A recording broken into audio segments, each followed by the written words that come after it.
শেখ মুজিবুর রহমানের হত্যাকারীকে যদি বাহির থেকে আনা যায়, তাইলে শরীফ ওসমান হাদির হত্যাকারীকেও বাহির থেকে আনা যাবে। খালি গণতন্ত্রের নাম নিয়ে মানুষকে শান্ত করা যাবে না।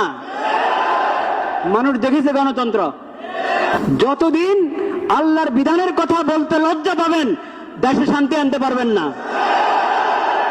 গণতন্ত্রের পরীক্ষা হয়ে গেছে। সমাজ এবং সরকার এবং দেশে শান্তি শৃঙ্খলা ফিরে আসতে হলে আল্লাহর বিধান প্রয়োগ করতে হবে। কেসাসের বিধান আল্লাহ যেভাবে দিয়েছেন সেভাবে প্রয়োগ করেন। মামলা ঝুলায় রাখবেন না। মামলা ঝুলায় রাখা এটা ইংরেজদের সভ্যতা। ইংরেজদের আইনের কারণে এরকম মামলা ঝুলিয়ে থাকে। ইসলামী পদ্ধতিতে আসেন, কোন মামলা ঝুলে থাকবে না।